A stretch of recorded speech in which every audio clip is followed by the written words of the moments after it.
Bonjour à tous et bienvenue dans cette nouvelle capsule vidéo dans laquelle nous allons apprendre à exprimer une volonté. Alors, pour exprimer une volonté, il y a plusieurs possibilités. Nous allons commencer avec le plus simple, c'est d'utiliser le verbe de modalité wollen. In den Ferien will ich die Sonne genießen. Donc, durant les vacances, je veux profiter du soleil. Die Touristen wollen gut essen. Les touristes veulent bien manger. Ou encore, Frau Müller will sich ausruhen. Frau Müller veut se reposer. Alors, ce verbe de modalité wollen, il signifie vouloir. Et donc, comme vous le voyez, le verbe de modalité occupe la deuxième place. Donc, c'est pour ça que j'ai mis V2 verbe conjugué. Et il est accompagné d'un infinitif qui est rejeté à l'arrière de la phrase. Donc, c'est le cas dans les trois exemples que je vous ai donnés. In den Ferien will ich die Sonne genießen. Genießen se trouve à la fin. Die Touristen wollen gut essen. Ici, c'est essen qui a l'infinitif et qui est à la fin. Ou encore, Frau Müller will sich ausruhen. Alors, pour ce qui est des verbes de modalité, leur conjugaison est un peu particulière et je vous demande, dans votre cahier, donc à l'arrière du cahier, de prendre votre cahier à l'envers et de consacrer une double page aux verbes de modalité que nous allons voir durant l'année.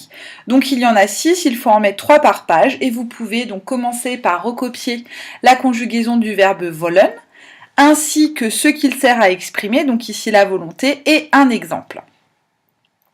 Je rappelle également que le document PDF se trouvera en pièce jointe dans votre cahier de texte sur Antea pour recopier avec plus de facilité, mais vous pouvez aussi mettre la vidéo sur pause.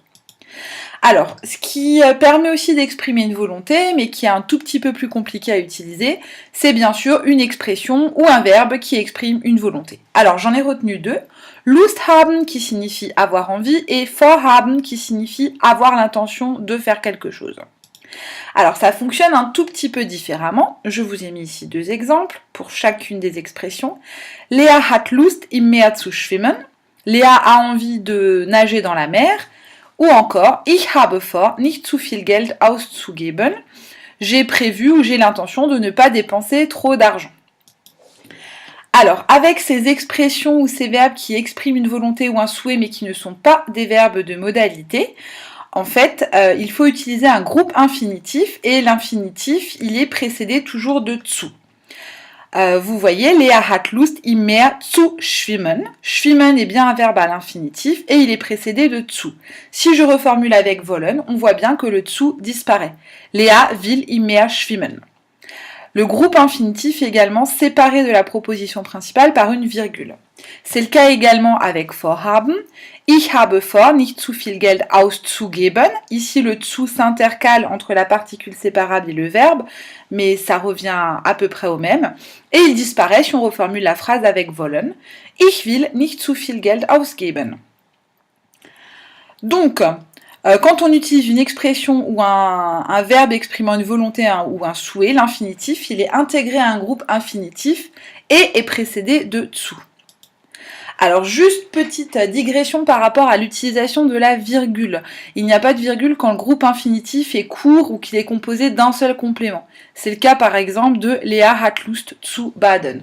Vous n'avez pas besoin de mettre de virgule ici, mais je ne vais pas m'y attarder. Alors dans votre cahier, je vous demande de recopier la trace écrite que vous pouvez voir ici, qui se trouve également en pièce jointe sur Antea, et qui résume un petit peu tout ce que j'ai dit. N'hésitez pas également à rajouter d'autres exemples si vous en ressentez le besoin, et n'oubliez pas de copier la conjugaison du verbe de modalité wollen à la fin de votre cahier. Et sur ce, moi je vous dis tschüss und bis bald!